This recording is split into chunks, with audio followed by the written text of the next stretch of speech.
목표를 종이에 적으면 실현된다. 다시 한번 반복하겠다. 종이에 적으면 실현된다. 그렇다. 종이에 적으면 반드시 실현된다. 성공하느냐 못하느냐는 자신의 꿈, 소망, 목표를 종이에 적느냐 적지 않느냐 단지 그 차이밖에 없다. 하지만 그런 일은 있을 수 없다고 생각하기 때문에 아무도 시도하지 않을 뿐이다.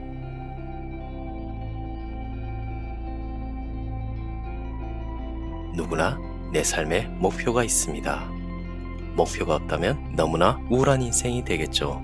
그런데 이 목표를 이룬다는 게 정말 어렵고 어떻게 이루어야 할지 어두운 터널처럼 길이 보이지 않습니다. 정말 이루고 싶지만 그 노력을 하기 싫은 날도 많습니다. 저 역시 그런 감정을 많이 느낍니다.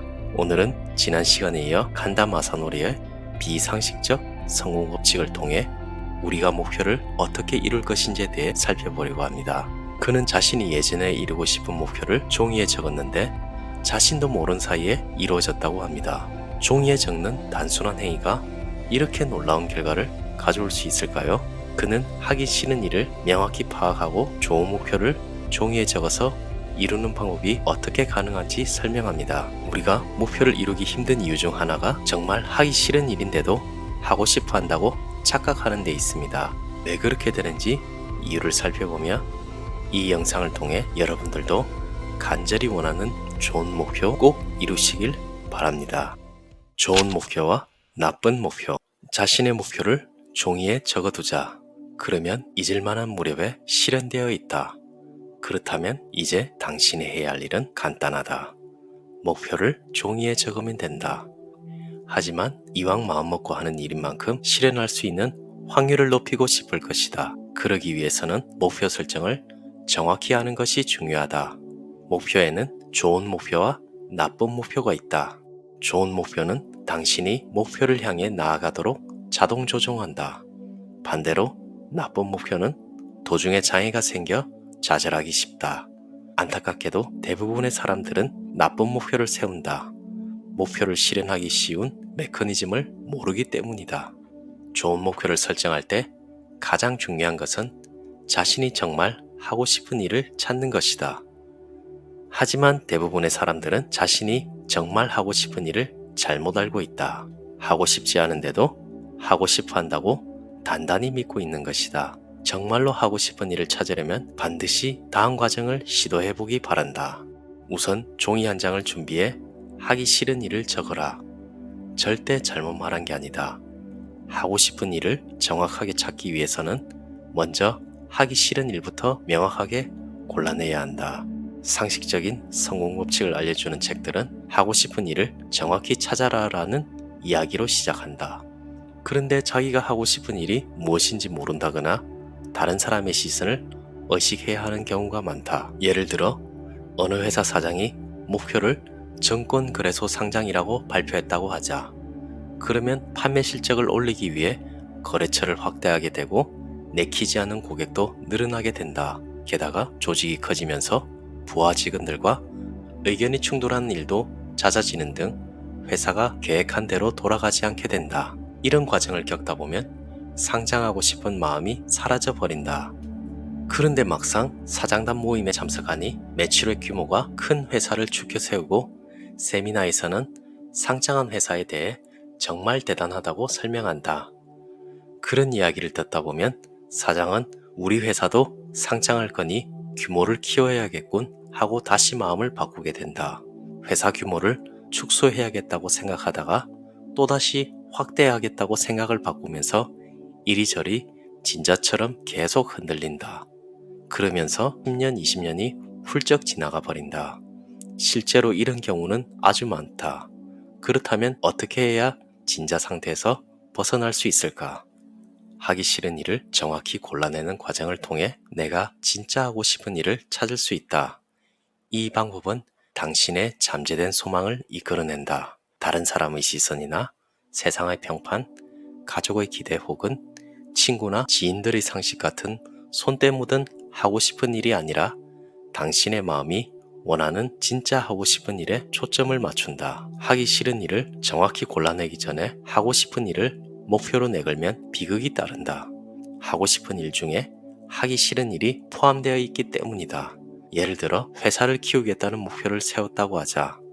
그러면 그 목표를 달성하기 위해 상대하기 싫은 고객과도 어울려야 한다. 일이 우선되다 보니 가족과 함께하는 휴가는 엄두도 내지 못하고 아이들과 대화할 시간도 점점 사라진다. 가족과의 행복을 위해 시작한 일인데 오히려 가족을 뿔뿔이 흩어지게 만든다. 내가 원한 삶은 이런 것이 아니라며 뒤늦게 후회해도 되돌릴 수 없다. 이게 최악이 아니면 무엇이란 말인가? 하기 싫은 일을 정확히 골라내라. 그런 다음에 하고 싶은 일을 적어라. 그러면 작용과 반작용의 법칙이 일어난다. 자기가 선택한 하기 싫은 일을 100%안 하게 되면 자신이 선택한 일은 200% 노력하게 되지 않을까. 사람은 정말로 하고 싶은 일을 하게 될 때는 뜨거운 열정으로 몰입하게 된다. 상대하기 싫은 고객과 부딪히지 않아도 되니 거래하고 싶은 고객에게 혼신의 힘을 다해 일할 수 있게 된다. 하기 싫은 일과 하고 싶은 일 사이에서 결판을 짓는다. 하기 싫은 일과 하고 싶은 일은 명확해졌는가? 이 두 가지는 서로 부딪히는 경우가 있다. 나는 당신에게 하고 싶은 일만 하고 하기 싫은 일은 하지 말라고 이야기하는 것이 아니다.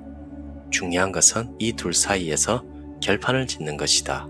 예를 들어 보겠다. 어느 재활용 업체의 사장이 하기 싫은 일의 리스트를 작성했다. 그랬더니 실은 재활용 업체를 운영하고 싶지 않다는 사실을 깨달았다. 대신 그가 하고 싶은 일은 경영 컨설팅이었다. 사장은 고민 끝에 직원에게 회사를 넘겼다. 그렇다고 하락세를 이어가는 회사를 넘긴 것은 아니었다. 속이 알찬 번듯한 회사였다. 효율이 매우 높은 고객 확보 시스템과 최소한의 인원으로 운영할 수 있는 조직을 갖추고 이제 막 이익을 회수하려는 시점이었다. 회사를 계속 운영하면 예측 가능한 수익이 보장된다. 그러나 사장은 하기 싫은 사업을 앞으로 몇 년이나 계속하는 것은 인생을 낭비하는 일이라고 생각했다. 재활용 업체를 운영하고 성장시키면서 큰 배움을 얻었지만 자신은 이제 그 사업에서 더 배울 것이 없다고 결론을 내렸다. 재활용 업체 운영이라는 하기 싫은 일을 더 이상 계속할 필요가 없겠다고 결판을 지은 것이다. 여기서 주의할 점은 사장이 단순히 하기 싫은 일을 그만둔 게 아니라는 사실이다. 사장은 경영 컨설턴트가 되어 다시 회사를 설립했다. 당시에는 자신이 컨설턴트로서 잘 해낼 수 있을지 불안했지만 몇 개월이 지난 지금은 전보다 많은 수입을 올리고 있다. 하기 싫어도 해야 하는 일도 분명히 있다. 배워야 할 것을 제대로 배우지 않고 내던져 버리면 똑같은 상황이 반복될 뿐이다. 그래서 하기 싫은 일과 하고 싶은 일 사이에 결판을 지을 필요가 있다. 지금이 내가 하고 있는 일을 졸업할 때인지 아닌지를 판단할 시점이라는 이야기다. 지금은 하기 싫은 일과 하고 싶은 일을 명확하게 분별해서 하고 싶은 일이 정말로 내가 하고 싶은 일인지 확인하기 바란다. 왜 종이에 적으면 실현되는가? 꿈과 목표를 가져라. 초등학교 때부터 들었던 말이다. 하지만 아는 것과 실제로 행하는 것 사이에는 엄청난 간극이 있다. 왜 목표를 확실히 하면 상상도 못 해본 능력이 발휘되는 것일까? 나 역시 성공 법칙에 관한 책이라면 몇백 권이나 읽었다. 그런데 직접 실행해보니 충격적이었다. 너무나 엄청난 충격이라 그 에너지를 사람들에게 전하지 않을 수 없었다. 도대체 왜 목표를 종이에 적으면 실현되는 걸까? 그래서 조사를 해보았다. 그 결과 뇌의 메커니즘에 그 이유가 있다는 사실을 알게 되었다. 뇌의 메커니즘을 알면 잠재되어 있던 능력을 발휘할 수 있게 된다. 간단히 말하면 뇌는 당신이 어떤 질문을 하면 고도로 정밀한 안테나를 세워 그 질문에 필요한 정보를 수집하기 시작한다. 과거의 경험과 현재 눈앞에서 펼쳐지는 상황들 속에서 질문에 대한 답을 검색하는 것이다. 뇌는 질문을 받자마자 마치 표적을 쫓는 적외선 유도 장치를 장착한 미사일처럼 답을 탐색한다. 우리의 뇌는 정말 그 정도로 엄청난 정보 처리 능력이 있는 것일까? 실험을 한번 해보자. 당신이 지하철을 타고 있다고 가정해보자. 우선 눈을 감는다. 마음속으로 여성은 어디에 있지? 하고 질문한다. 그런 뒤에 카메라 셔터처럼 눈을 단번에 뜬다. 그러면 순간적으로 여성이 눈에 확 들어온다. 다시 눈을 감는다. 이번에는 빨간 옷을 입은 사람은? 하고 질문한다. 그리고 눈을 떠보면 순식간에 빨간 옷을 입은 사람이 눈에 확 들어올 것이다.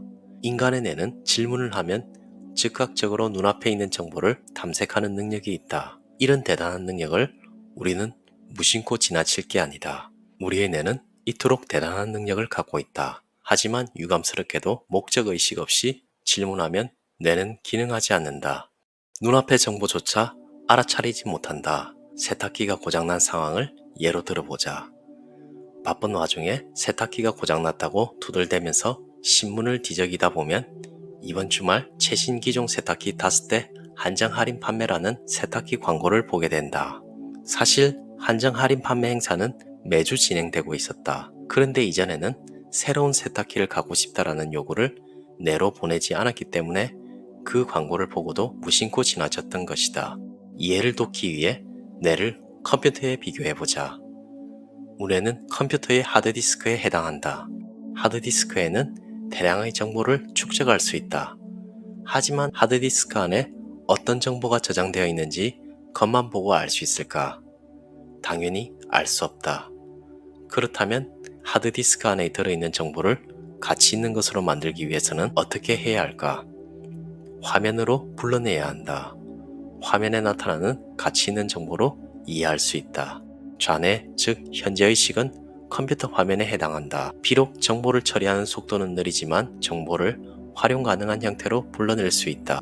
결국 우뇌에서는 정보를 수집하고 축적하며 좌뇌에서는 필요한 정보들만 정리해 알기 쉽게 제시한다. 이 시스템 역시 컴퓨터의 작동 원리와 같다. 우리 두뇌는 일단 질문을 받으면 24시간 쉬지 않고 매초 1000만 비트의 정보를 처리하면서 답을 찾는다. 질문한 내용을 잊고 있어도 작업은 계속하고 있다. 질문은 목적의식에 의해 만들어진다. 인생의 속도를 높이는 것 역시 어떤 목적의식, 미션이 있을 때 가능하다. 미션은 뇌의 안테나를 세우고 필요한 모든 정보를 수집한다. 특히 실현하고 싶은 것을 종이에 적어서 잠재의식에 목표를 입력시켜 놓으면 뇌는 목표 실현에 필요한 정보를 쉬지 않고 계속해서 수집한다. 뇌는 구조상 목표를 실현하기 위한 답을 찾아내게 되어 있다. 그래서 깜빡 잊고 있었는데 자동으로 목표가 실현되어 있는 경우가 생기는 것이다. 이러한 뇌의 경이적인 구조를 생각하면 목표는 많을수록 좋다는 결론에 도달한다. 내가 실제 경험한 바로는 우리의 뇌는 몇 가지 작업을 동시에 병행 처리할 수 있다. 100가지 질문을 하면 100개의 검색 엔진이 동시에 작동하면서 그 답을 계속해서 찾아낸다. 성공한 사람들 중에는 목표가 6,000개인 사람도 있었다. 어쩌면 당신이 하는 말은 비논리적이고 비과학적이고 도저히 믿을 수 없다라고 말하는 이도 있을지 모르겠다. 하지만 나는 일단 해보았다. 그랬더니 나도 모르는 사이에 목표가 실현되어 있었다. 목표가 실현되었기 때문에 다시 한번 또 다른 목표를 종이에 적어보았다. 한 번은 실현되었지만 다음번에도 또 그렇게 될까 하면서 그랬는데 이번에도 또 실현되었다. 놀라는 사이에도 내가 실현할 목록이 하나씩 이루어지고 있다. 그러니 이제는 믿든 안 믿든 과학적이든 아니든 아무래도 상관없다. 그러니까 당신도 속는 셈 치고 목표를 몇 개쯤 적어보라고 권하는 것이다. 믿져야 본전이다. 실현되지 않는다고 당신이 손해볼 것은 없다. 있다면 종이 한 장과 몇 분의 시간을 허비했을 뿐이다. 그러나 적어놓은 목표 중 하나라도 실제로 이루어진다면 그때는 나에게 뭐라고 할 것인가? 잘 들으셨나요? 원하는 목표가 있으면 종이에 적고 밤에 잠들기 전과 아침에 일어나서 한 번씩 읽으시길 바랍니다. 어느 순간 자신도 모르게 실현되어 있을 것입니다. 저 역시 작년부터 제가 이루고 싶은 목표를 사소한 것과 중요한 것 등을 노트에 적고 있습니다. 처음에는 과연 될까 의문이 들었지만 사소한 목표들은 지나고 보니 이루어진 게 몇 개 있었습니다. 우리의 뇌는 정말 경이로운 능력을 가지고 있습니다. 목표를 종이에 적게 되면 우리 뇌는 그것을 이루기 위해 끊임없이 답을 찾습니다. 종이에 적는 행위, 이것은 우리가 목표를 위해 노력한 것에 비하면 아주 쉽습니다. 나는 사람들이 편하게 즐길 수 있는 북카페를 운영한다. 이것이 저의 장기적 목표입니다. 틈틈이 생각날 때마다 적고 읽을 때마다 의지가 생깁니다. 여러분들도 자신의 목표를 종이에 적으시면 좋겠습니다. 영상에 댓글로 써도 좋습니다. 제가 여러분의 목표가 이루어지도록 열심히 응원하겠습니다. 감사합니다. 이상 신압으로 책방이었습니다.